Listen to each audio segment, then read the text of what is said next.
Bonjour à tous, heureuse de vous retrouver dans ce bulletin d'information sur Tropic TV.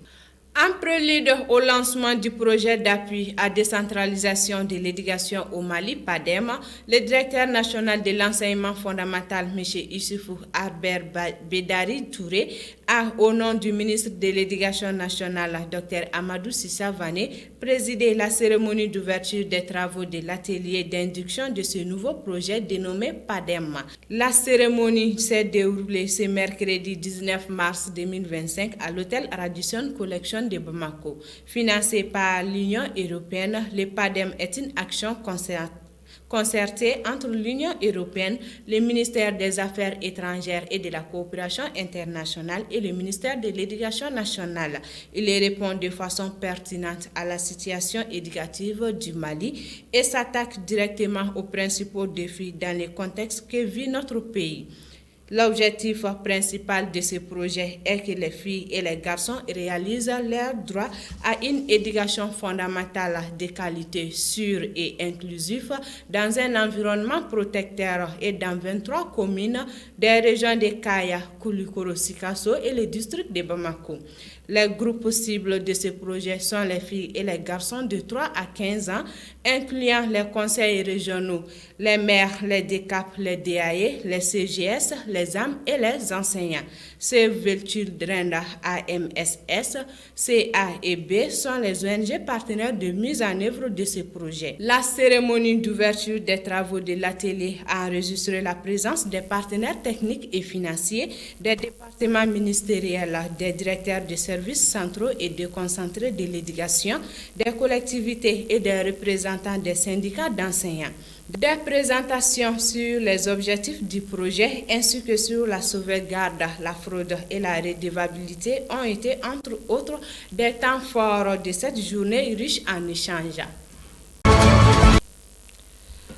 Son Excellence M. Mohamed Amagadolo a présenté le mardi 18 mars 2025 à Son Excellence M. Abdelmadjid Tebboune, président de la République algérienne démocratique et populaire, ses lettres de créance l'accréditant en qualité d'ambassadeur extraordinaire et plénipotentiaire de la République du Mali auprès de la République algérienne démocratique et populaire.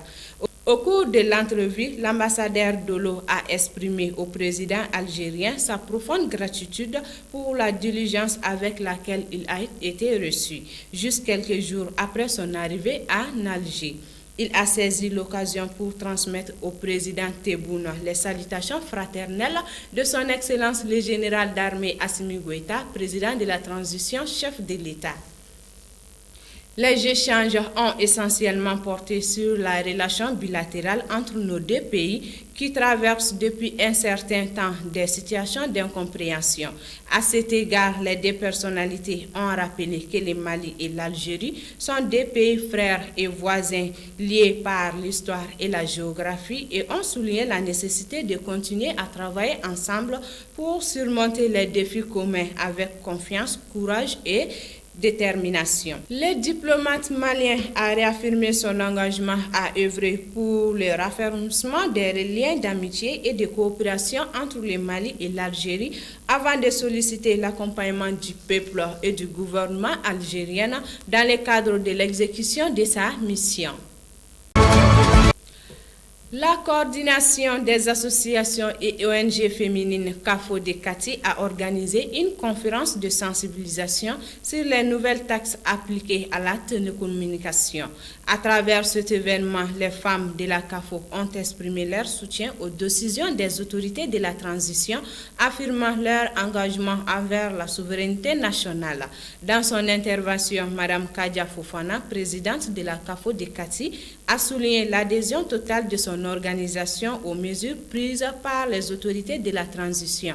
Oui, nous, femmes de la CAFO de Kati, sommes résolus à soutenir toutes les initiatives de la transition avec à sa tête le général d'armée Assimi Goïta pour retrouver notre entière souveraineté. Depuis l'avènement de la transition, nous voyons un grand changement dans la gestion de notre Maliba, a-t-elle déclaré. Elle a ajouté que les femmes de la CAFO considèrent cette nouvelle taxation comme un acquis et sont prêtes à explorer d'autres moyens pour soutenir les autorités. Si nous pouvons trouver d'autres créneaux pour accentuer cette aide aux autorités de la transition, nous le ferons, a-t-elle affirmé. Elle a également exhorté la population malienne a contribué au fonds de soutien mis en place pour renforcer les actions gouvernementales en faveur du bien-être des citoyens. La conférence a été animée par Badra Alou Sangaré, président de l'association Malitanien Amata, une organisation engagée dans la promotion et la vulgarisation des initiatives gouvernementales à l'intérieur et à l'extérieur du Mali. M. Sangaré a introduit son intervention avec une citation de Jean de La Fontaine. Aide-toi, le ciel t'aidera. Il a ensuite mis en lumière les efforts consentis par les institutions de la transition, notamment le président, le premier ministre et le Conseil national de la transition.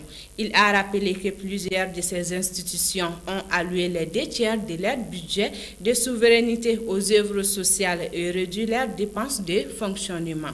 Selon lui, les nouvelles taxes sur la télécommunication permettront de renforcer les secteurs clés comme la santé, l'éducation et l'énergie, tout en limitant la dépense aux aides à l'étranger. Les femmes de Kati ont répondu massivement à l'appel de la CAFO en participant activement à cette conférence.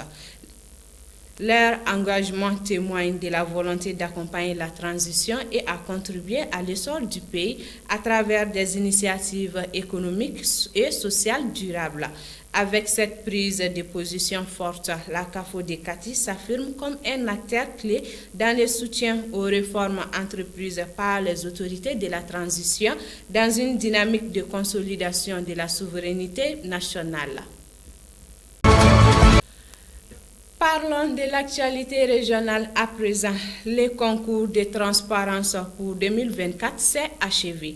Il s'est tenu le 18 mars 2025 à Mopti. 9 communes ont participé. La commune urbaine de Djenné a remporté le premier prix de 17 250 000 francs CFA.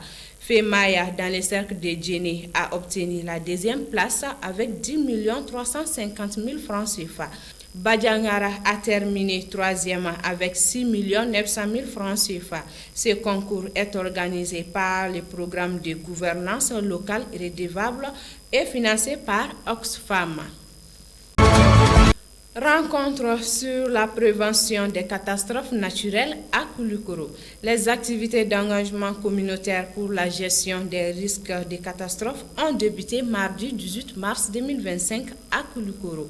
La Direction générale de la protection civile les organise en collaboration avec le programme alimentaire mondial PAM, la FAO et l'UNICEF. Ces activités visent à sensibiliser et impliquer les communautés dans la prévention des catastrophes naturelles.